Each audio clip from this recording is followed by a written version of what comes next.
Welcome back to the Squirrel Heed YouTube channel, and yesterday Liverpool took on Hertha Berlin, and it was a very good game for Liverpool on all fronts. This is probably going to be quite a short video because, to be honest with you, I don't see many negatives. The only negative that I can think of at the moment right now is the fact that Divock Origi went off injured in the warm-up. However, we had Dominic Solanke come in, start the game, 15 minutes in, beautiful looping header. It reminds me of the looping header that Marco Grujic scored against Barcelona last season. Last pre-season, not last season. We weren't in the Champions League last season, of course. But it reminded me a little bit of that. This looping header just goes over, and it was absolutely brilliant start for Liverpool, and a great one for Solanke as well. It really was. It was great to see him come in, slot straight into the team, with Origi having to go out injured. And that tells you something as well about the team, that if something happens, we've now got people that can possibly step in, especially in the forward line. When you've got the likes of Sturridge, you've got Origi, who's obviously injured now a little bit. You've got Solanke, you've got Firmino in there as well. You've got Danny Ings making his way back from injury, from horrific injuries. And we've got like 5 out-and-out strikers pretty much. Well, 4 and Firmino. I wouldn't say Firmino's necessarily an out-and-out striker, but he certainly does that role very well. Now, then we go on to the other players. Sadio Mane, seeing him come back from injury and having such a positive effect. Like, I forgot how fast he was, but when he latched onto a ball in the box and he just fired it wide, I was like, Christ, he's freaking fast, like. And then obviously you've got Salah as well, so when those two get to play together, I really want to see what that's like. Maybe we'll see what it's like against Bayern. I'm not sure. Bayern on Tuesday, that could be big. Mane missed a volley, and it was a hell of a volley. If that had just gone in and I don't know if the net would have been there after that goal went in, but he missed it. But it showed very good promise. His first action after his injury that he had, where he's been out for us for so long, feels like an age, but it really was. I think he was like out for like the last 8 games of the season or something. But it was long enough. We don't need that anymore. Don't need that happening anymore. I want Mane and Salah, whichever wings they're going to be on, I just want them in the team all the time. Then you obviously had Wijnaldum with his low drive, and that was a very good goal.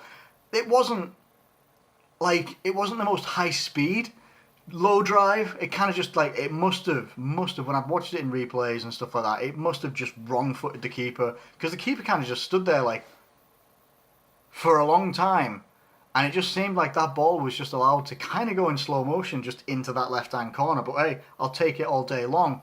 Late on in the game, obviously, you had the mass switches and everybody got subbed off and stuff like that, and you had Coutinho and Salah with, what I've got to say is, the absolute fantastic reason, as there are many reasons for us absolutely steadfastly keeping Coutinho away from Barcelona. Nice little footwork and turn he did around one of Hertha Berlin's players. Then he takes a nice little diagonal run as if he's going towards the centre circle. But then he just pings this 40-yard ball. Who used to do that for us anyway? He used to ping this 40-yard ball literally almost onto the toenail of Mohamed Salah. And he chips it and dinks it over the keeper. Great, brilliant finish. But I've just realised I've just knocked the table then, never mind. Brilliant finish by Mohamed Salah. What a ball, trickery and turn by Philippe Coutinho. Literally, he is the man that I expect to be pulling the strings more and more than he ever has done for Liverpool in any season that he's done. It's absolutely fantastic. We need to keep the guy. There's such a positive performance that we had there. I haven't even mentioned Andrew Robertson, who for me had pretty much, as soon as he came on, he's already creating a threat. He's already creating something. And then there was that one that he had. I've skipped over a lot of things here. Obviously, I'm going back now. Andrew Robertson, who he flew in this driven ball into the box, and Salah just missed it by inches, literally inches. Might not have been inches, might have been a bit further, but even still, he tried to get it on the stretch and just didn't quite get it. And it was very positive from my point of view. The whole game was very positive. The fact that we're using players that will most likely feature in our starting 11 at the start of the season, which is not far away whatsoever. I've got I don't have any negatives, obviously, apart from the Origi injury and stuff like that as well. What do you guys think? It's a much shorter video than I would obviously have wanted it to be. If not that I want us to have negatives, but I honestly can't pick out any. I really can't. The only negative I can pick out was the stream that I had to watch it on. I don't have LFC TV. Sorry. If I'm not a real Liverpool fan for not having LFC TV, or for even getting out into Germany itself. But do forgive me for that one, because it was an awful stream. It really was. It was well behind and everything. I actually had to watch the Wijnaldum goal on a replay later because it just completely froze and stopped at that point. I had to restart the stream and it missed it. So I missed all that. But anyway, thanks Twitter for that one, because you guys make GIFs like very, very quick. That was awesome.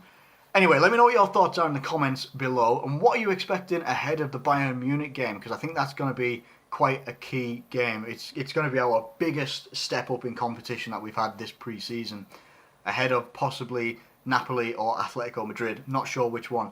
But yeah, let me know what you think in the comments for that, because I've got to be honest with you, Bayern haven't looked that great in pre-season, but it's pre-season. It depends how seriously people are taking it, and I don't mean seriously as in they're going to want to win every single game in pre-season. I don't mean that.